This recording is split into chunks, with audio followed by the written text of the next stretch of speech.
جو اسی راستے پر مارا گیا تھا اپنی روح کے ساتھ پتھر میں قید ہو چکا تھا۔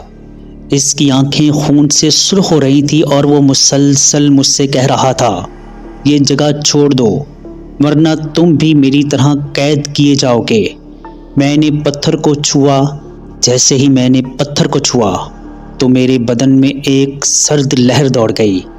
ایسا لگا جیسے میرے ارد گرد کی ہوا منجمد ہو گئی ہو۔ اچانک مجھے محسوس ہوا کہ زمین میرے پاؤں کے نیچے سے کھسک رہی ہے اور میں کسی گہرے اندھیرے گڑھے میں گر رہا ہوں۔ میرے کانوں میں وہی سرگوشیاں اور چیخیں سنائی دینے لگیں۔ میں نے خود کو سنبھالنے کی کوشش کی، لیکن جیسے ہی میں نے پیچھے مڑ کر دیکھا میرا دل دھک سے رہ گیا۔ ٹرک کے آگے میرے ٹرک کی ہیڈ لائٹس ابھی بھی جل رہی تھیں، لیکن ان روشنیوں کے بیچ مجھے ایک سایہ نظر آیا۔ یہ سایہ پہلے دھندلا تھا، پھر دھیرے دھیرے واضح ہونے لگا۔ یہ ایک انسانی شکل کا سایہ تھا، لیکن اس کی آنکھیں سرخ انگاروں کی طرح دہک رہی تھیں اور اس کے جسم سے دھواں سا اٹھ رہا تھا۔ کون ہو تم؟ میں نے کانپتی ہوئی آواز میں پوچھا۔ جواب میں ایک بھاری اور گونجدار آواز سنائی دی، تم نے اس پتھر کو کیوں چھوا؟ میں اپنی جگہ جم کر کھڑا رہا۔ میرے جسم کا ایک ایک حصہ خوف سے کانپ رہا تھا، لیکن میں نے ہمت کر کے کہا، میں صرف ایک مسافر ہوں اور میں یہاں سے گزر رہا ہوں۔ مجھے نہیں معلوم کہ یہ جگہ ایسی ہے۔ اچانک وہ سایہ حرکت کرنے لگا اور میرے بالکل قریب آ گیا۔ اس کے چہرے پر ایک بھیانک مسکراہٹ تھی اور اس کی انگلیاں ایسی لمبی اور نوکدار تھیں جیسے کسی جانور کے پنجے ہوں۔ اس نے میرے قریب آ کر کہا، یہ زمین ان لوگوں کی ہے جو یہاں دفن ہیں۔ تم نے انہیں جگا دیا ہے اور اب وہ تمہیں نہیں چھوڑیں گے۔ میری نظر دوبارہ پتھر پر پڑی۔ اس سے خون کے قطرے زمین پر ٹپکنے لگے۔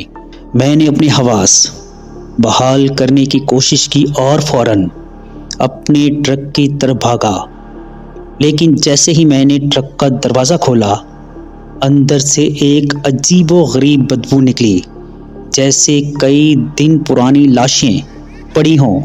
جب میں ٹرک میں بیٹھا اور انجن سٹارٹ کرنے کی کوشش کی تو انجن نے عجیب سی آواز نکالی، لیکن چلنے سے انکار کر دیا۔ میں نے بار بار کوشش کی، لیکن کچھ نہ ہوا۔ اچانک مجھے اپنے پیچھے والی سیٹ پر کسی کے بیٹھنے کی آواز آئی۔ کون ہے؟ میں نے پیچھے مڑ کر دیکھا، لیکن وہاں کوئی نہ تھا۔ لیکن جیسے ہی میں دوبارہ آگے دیکھنے لگا، مجھے ریئر ویو مرر میں ایک دھندلی شکل نظر آئی۔ یہ وہی سایہ تھا اور وہ میری طرف دیکھ رہا تھا۔ اس کے چہرے پر خون کے دھبے تھے اور اس کے ہونٹوں پر مسکراہٹ تھی۔ یہ ٹرک اب یہاں سے کہیں نہیں جائے گا۔ وہ گونجدار آواز میرے کانوں میں گونجی۔ اچانک ٹرک کی لائٹس خود بخود بند ہو گئیں اور ہر طرف اندھیرا چھا گیا۔ میں نے اپنے آپ کو ٹرک کے اندر بند کر دیا، لیکن باہر سے عجیب و غریب آوازیں آنے لگیں۔ کبھی بچوں کے رونے کی آوازیں، کبھی عورتوں کے چیخنے کی اور کبھی کوئی ایسی سرگوشی جو میرے دل کو دہلا رہی تھی۔ میں نے ڈر سے شیشے سے باہر جھانکا۔ مجھے پتھر کے ارد گرد دھند سی گھومتی ہوئی نظر آئی۔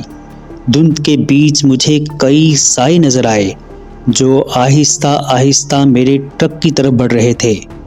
وہ سب انسانی شکل کے تھے، لیکن ان کے چہرے بگڑے ہوئے تھے، آنکھیں اندر دھس چکی تھیں اور ان کے جسموں سے گوشت جھول رہا تھا۔ پتھر کے قریب پہنچ کر وہ تمام سائے رک گئے۔ ایک سایہ آگے بڑھا اور بولا، یہ پتھر ان لوگوں کی نشانی ہے جو اس زمین پر مارے گئے تھے۔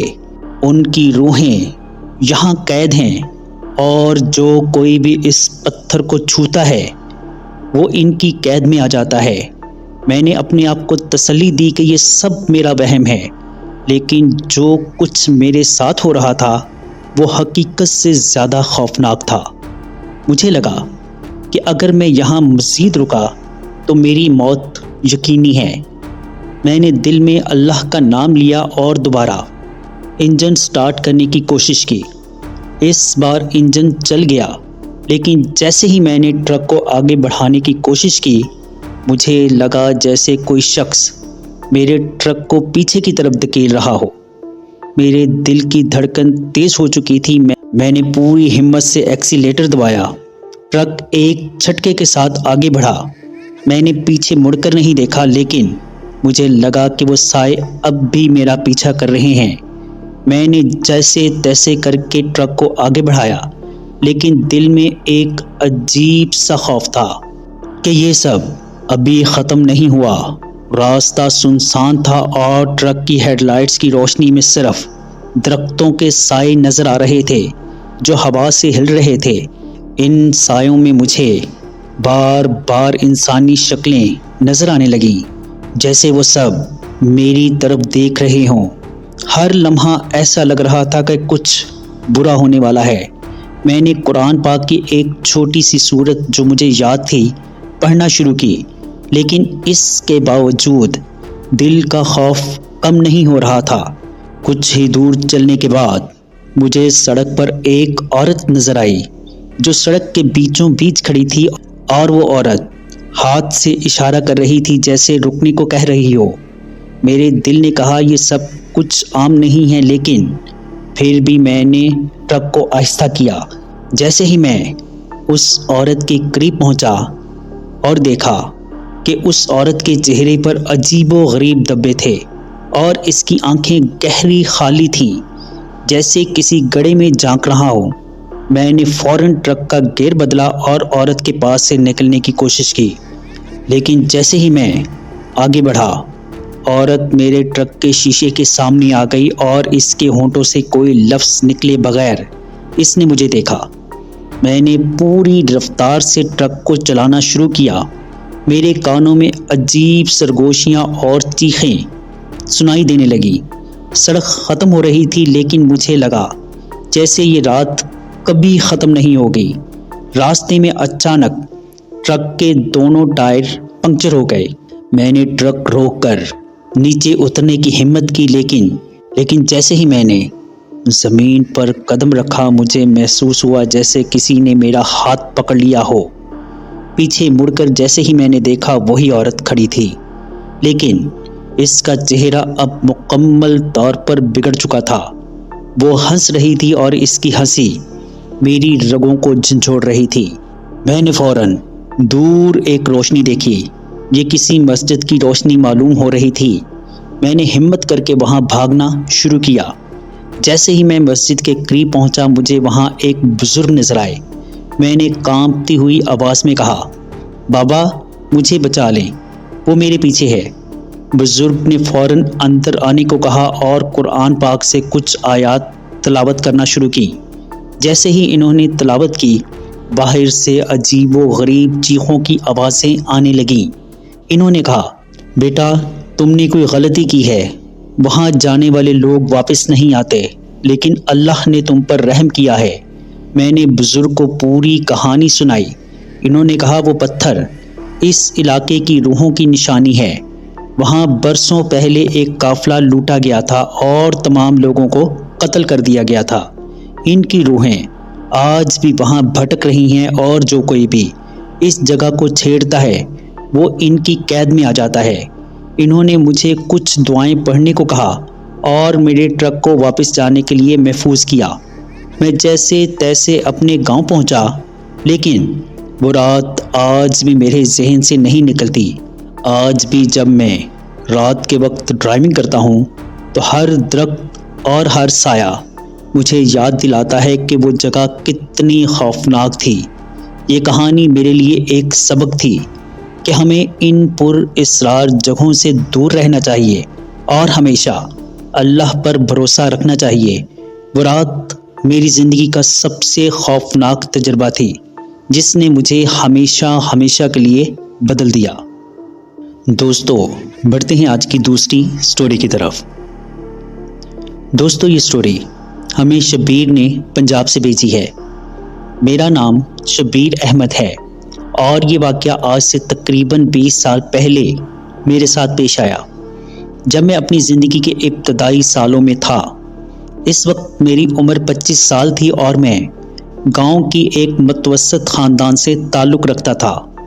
ہمارا گاؤں، جو پنجاب کے ایک دور دراز علاقے میں واقع ہے، نہایت پرسکون اور سرسبز تھا۔ میں اپنے والدین کا اکلوتا بیٹا تھا اور ہماری زندگی بہت سادہ لیکن خوشحال تھی۔ والد صاحب کھیتی باڑی کرتے تھے اور میں گاؤں کے قریبی قصبے میں ایک چھوٹی سی نوکری کرتا تھا تاکہ گھر کے اخراجات میں مدد کر سکوں۔ یہ واقعہ اس وقت پیش آیا جب مجھے اپنے ایک قریبی عزیز کی شادی میں شرکت کے لیے ایک دوسرے گاؤں جانا پڑا۔ شادی میرے ماموں زاد بھائی کی تھی، جو ہماری برادری میں ایک اہم شخصیت تھے۔ شادی کا فنکشن بہت شاندار تھا۔ پورے گاؤں کو روشنیوں سے سجایا گیا تھا اور لوگ خوشی خوشی وہاں جمع تھے۔ میں بھی دن کے وقت وہاں پہنچا اور شام کو فنکشن میں شریک ہوا۔ شادی کی تقریب میں سب کچھ بہت خوبصورت تھا۔ کھانے میں دیسی پکوان تھے اور روایتی موسیقی کے ساتھ ساتھ کچھ مقامی کھیل بھی رکھے گئے تھے۔ رات گئے تک ہنسی مذاق اور گپ شپ چلتی رہی۔ میں نے بھی اپنے کزن اور دوستوں کے ساتھ خوب لطف اٹھایا۔ تقریب ختم ہونے کے بعد مجھے واپس اپنے گاؤں جانا تھا، کیونکہ اگلے دن مجھے کام پر بھی جانا تھا۔ شادی والے گاؤں سے میرے گاؤں کا فاصلہ تقریباً 3 کلومیٹر کا تھا۔ عام طور پر یہ راستہ کچا تھا، لیکن دن کے وقت زیادہ خطرناک نہیں لگتا تھا۔ تاہم رات کا وقت تھا اور راستہ کافی سنسان تھا۔ میں نے جلدی پہنچنے کے لیے ایک ویران پگڈنڈی کا انتخاب کیا، جو گاؤں کے جنگلات سے ہو کر گزرتی تھی۔ میں نے یہ راستہ کئی بار پہلے بھی استعمال کیا تھا، لیکن وہ دن کے وقت ہوتا تھا۔ رات کے اندھیرے میں اس راستے کی ہیبت کچھ اور ہی ہوتی ہے۔ گاؤں کے بزرگ ہمیشہ کہتے تھے کہ یہ راستہ رات کے وقت محفوظ نہیں ہے، لیکن میں نے ان باتوں کو کبھی سنجیدہ نہیں لیا۔ رات کے تقریباً 11:30 بجے میں نے اس راستے پر چلنا شروع کیا۔ آسمان پر گھنے بادل چھائے ہوئے تھے اور ہوا میں عجیب سی خاموشی تھی۔ جب میں چلنے لگا تو شروع میں سب کچھ معمول کے مطابق لگ رہا تھا، لیکن جیسے جیسے میں آگے بڑھتا گیا مجھے محسوس ہوا کہ ہوا بھی رک گئی ہے اور ارد گرد کا ماحول غیر معمولی حد تک خاموش ہو گیا ہے۔ یہ راستہ ایک چھوٹے سے جنگل سے گزرتا تھا، جس کے دونوں طرف بلند و بالا درخت تھے۔ ان درختوں کی شاخیں ایک دوسرے سے ملی ہوئی تھی، جس کی وجہ سے روشنی بالکل نہیں آ رہی تھی۔ میرے قدموں کی آواز اس خاموشی میں گونج رہی تھی اور مجھے ایسا محسوس ہو رہا تھا جیسے کوئی میرے پیچھے چل رہا ہو۔ لیکن جب میں نے پیچھے مڑ کر دیکھا تو وہاں کوئی نہیں تھا۔ راستے کے بیچ اچانک مجھے ایک عورت نظر آئی۔ وہ سفید کپڑوں میں ملبوس تھی اور سڑک کے کنارے کھڑی تھی۔ میں ٹھٹک گیا۔ اس وقت رات کے سناٹے میں کسی اجنبی عورت کا اس طرح کھڑے ہونا معمولی بات نہ تھی۔ میں نے خود کو سنبھالا اور اسے پوچھا، بی بی، آپ یہاں اس وقت کیا کر رہی ہیں؟ کیا آپ کو کسی مدد کی ضرورت ہے؟ عورت نے کوئی جواب نہ دیا۔ اس نے آہستہ سے اپنا چہرہ اوپر اٹھایا اور جو میں نے دیکھا اس نے میرے ہوش اڑا دیے۔ اس کی آنکھیں بالکل سفید تھیں، جیسے ان میں کوئی روح ہی نہ ہو۔ وہ اچانک ہنسنے لگی، لیکن اس کی ہنسی انسانی نہیں تھی۔ میرے قدم جم گئے اور میں سمجھ نہیں پا رہا تھا کہ آگے کیا کروں۔ وہ عورت آہستہ آہستہ ہوا میں غائب ہونے لگی اور میں اپنی جگہ پر پتھر کی طرح کھڑا رہ گیا، جیسے میرے جسم نے حرکت کرنا ہی چھوڑ دیا ہو۔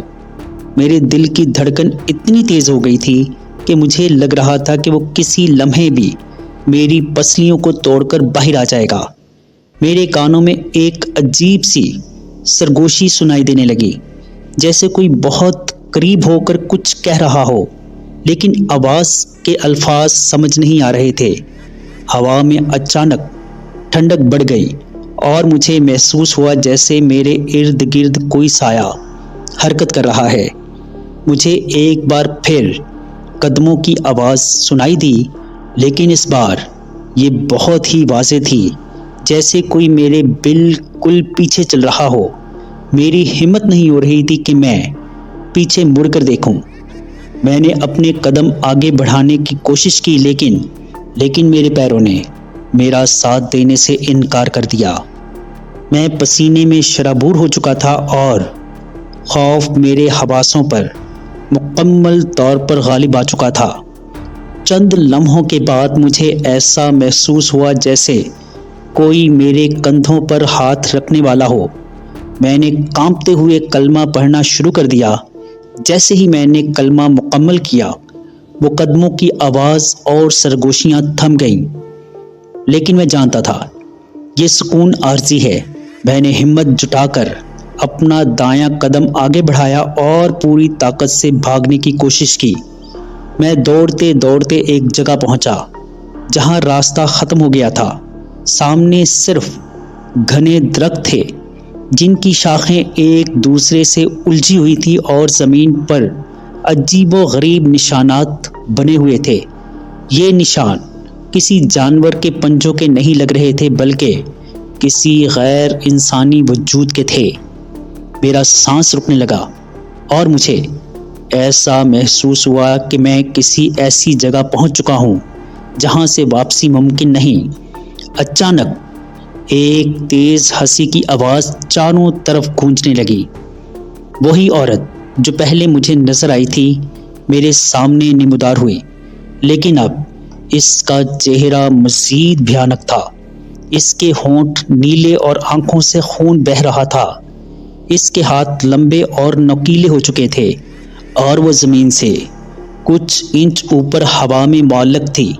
اسی لمحے میرے ذہن میں گاؤں کے بزرگوں کی وہ باتیں گونجنے لگیں کہ یہ راستہ منحوس ہے اور یہاں رات کو اکیلے سفر نہیں کرنا چاہیے۔ مجھے احساس ہوا کہ میں نے اپنی ضد اور لاپرواہی کے باعث خود کو اس مصیبت میں ڈال دیا ہے۔ میرے قدم بوجھل ہو چکے تھے اور میرے ذہن میں ایک ہی سوال گونج رہا تھا، کیا میں اس رات سے بچ پاؤں گا؟ ارد گرد کی فضا میں عجیب سا دباؤ محسوس ہو رہا تھا، جیسے ہوا میں کوئی اندیکھے وجود گھوم رہے ہوں۔ میں نے ہمت کر کے اپنی رفتار بڑھائی۔ ہر قدم کے ساتھ میرے دل کی دھڑکن اور تیز ہو رہی تھی، لیکن یہ صرف میرا خوف نہیں تھا۔ میرے پیچھے کسی کے قدموں کی چاپ سنائی دے رہی تھی۔ وہ چاپ اس سے مختلف تھی جو پہلے سنائی دے رہی تھی۔ یہ چاپ بھاری تھی، جیسے کوئی وزنی وجود زمین پر قدم رکھ رہا ہو۔ ہر بار جب میں مڑ کر دیکھنے کی کوشش کرتا، وہاں کچھ نظر نہیں آتا، لیکن جب میں آگے بڑھتا، وہ آوازیں مزید قریب محسوس ہوتی۔ ایک لمحے کے لیے مجھے اپنے پیچھے ایک سایہ نظر آیا، لمبا اور غیر انسانی۔ میرے پورے جسم میں سنسناہٹ دوڑ گئی اور میں نے دعا پڑھنا شروع کر دی۔ اسی دوران مجھے دور کہیں مدھم سی روشنی نظر آئی۔ وہ روشنی کسی چراغ سے جلتی ہوئی مشعل کی لگ رہی تھی۔ مجھے لگا کہ شاید میرے گاؤں کا راستہ ہے۔ میں نے اپنی باقی ہمت جمع کی اور اس روشنی کی طرف دوڑنا شروع کیا، لیکن جیسے ہی میں اس روشنی کے قریب پہنچا، وہ غائب ہو گئی اور میرے سامنے ایک پرانی شکستہ حویلی نمودار ہوئی۔ حویلی کے دروازے کھلے تھے اور اندر سے عجیب سی آوازیں آ رہی تھیں۔ ایسا لگ رہا تھا جیسے کئی لوگ بیک وقت سرگوشی کر رہے ہوں۔ میرے قدموں نے رکنے سے انکار کر دیا اور میں انجانے خوف کے باوجود اس حویلی کے اندر قدم رکھ بیٹھا۔ اندر کا منظر دل دہلا دینے والا تھا۔ دیواروں پر خون کے دھبے تھے اور زمین پر عجیب و غریب نقش و نگار بنے ہوئے تھے جنہیں میں سمجھ نہیں پا رہا تھا۔ حویلی کے بیچوں بیچ ایک بڑا سا صوفہ تھا اور اس پر ایک شخص بیٹھا ہوا تھا۔ وہ سفید لباس میں ملبوس تھا، لیکن اس کا چہرہ واضح نظر نہیں آ رہا تھا کیونکہ وہ اندھیرے میں چھپا ہوا تھا۔ اس کی آواز گونجی، تم یہاں کیوں آئے ہو؟ میں نے خوف کے مارے جواب دینے کی کوشش کی، لیکن میرے حلق سے آواز نہیں نکل رہی تھی۔ وہ شخص آہستہ آہستہ کھڑا ہوا اور میرے قریب آنے لگا۔ جیسے ہی وہ روشنی میں آیا، میں نے اس کا چہرہ دیکھا اور میری جان نکلتے نکلتے بچی۔ اس کا چہرہ انسانی نہ تھا۔ اس کی آنکھیں انگاروں کی طرح دہک رہی تھی اور اس کے ہونٹ عجیب انداز میں ہل رہے تھے، جیسے وہ کوئی دعا دے رہا ہو۔ میں نے فوراً زور زور سے کلمہ پڑھنا شروع کیا۔ میرے الفاظ اس کے قریب آتے ہی گونجنے لگے اور وہ شخص غصے سے چلانے لگا۔ اس کی چیخیں اتنی تیز تھیں کہ حویلی کی در و دیوار کانپنے لگی۔ میں نے اپنے قدم پیچھے کی طرف موڑے اور حویلی سے باہر نکلنے کی کوشش کی، لیکن دروازہ بند ہو چکا تھا۔ میں نے زور لگایا لیکن دروازہ ٹس سے مس نہ ہوا۔ اسی وقت حویلی کے اندر مزید سائے نمودار ہونے لگے۔ وہ سائے انسانوں جیسے تھے، لیکن ان کے جسم دھندلے اور ڈھلکے ہوئے تھے، جیسے وہ ہوا میں تحلیل ہو رہے ہوں۔ میرے پاس اور کوئی راستہ نہ تھا۔ میں نے اپنی آنکھیں بند کی، ہاتھ اٹھائے اور اللہ سے مدد مانگنا شروع کی۔ میں نے دل سے دعا کی کہ یا اللہ، مجھے اس مصیبت سے نکال۔ میری دعاؤں کے ساتھ ہی ایک روشنی کی کرن اچانک میرے آس پاس پھیلنے لگی۔ وہ روشنی اتنی تیز تھی کہ حویلی کے اندر کے تمام سائے چیختے ہوئے غائب ہو گئے اور دروازہ خود بخود کھل گیا۔ میں حویلی سے باہر نکل آیا اور جنگل کے راستے پر دوڑنا شروع کر دیا۔ اس بار راستہ صاف نظر آ رہا تھا اور قدموں کی چاپ اور سرگوشیوں کی آوازیں ختم ہو چکی تھیں۔ جب میں گاؤں پہنچا تو مسجد سے اذان کی آواز آ رہی تھی۔ میں نے فوراً مسجد کا رخ کیا اور 2 رکعت شکرانے کی نماز ادا کی۔ اس واقعہ کے بعد میں نے کبھی اپنی ضد اور لاپرواہی کو خود پر غالب نہیں آنے دیا۔ میں نے یہ بھی سیکھا کہ اللہ کی پناہ ہی سب سے بڑی طاقت ہے۔ آج بھی جب میں اس واقعہ کو یاد کرتا ہوں تو دل کانپ اٹھتا ہے، لیکن یہ واقعہ میرے لیے ایک سبق بن گیا کہ زندگی میں کبھی ان راستوں پر قدم نہ رکھا جائے جو ہمارے لیے خطرناک ہو سکتے ہیں۔ جی دوستو، کیسی لگی آپ کو سٹوری؟ کمنٹ باکس میں اپنی رائے کا اظہار ضرور کیجیے گا۔ اگر آپ یا آپ کے کسی جاننے والے کے ساتھ کوئی ایسا خوفناک یا ناقابل فراموش واقعہ پیش آیا ہو اور آپ اسے ہمارے ساتھ شیئر کرنا چاہتے ہیں تو نیچے ڈسکرپشن میں موجود میرے واٹس ایپ نمبر یا پھر ای میل ایڈریس پر ہمارے ساتھ شیئر کر سکتے ہیں۔ اپنا اور اپنے گھر والوں کا بہت سا خیال رکھیے گا۔ مجھے اور میرے گھر والوں کو اپنی دعاؤں میں یاد رکھیے گا۔ اللہ نے چاہا تو ملتے ہیں کسی اور خوفناک سٹوری میں۔ تب تک کے لیے اللہ حافظ۔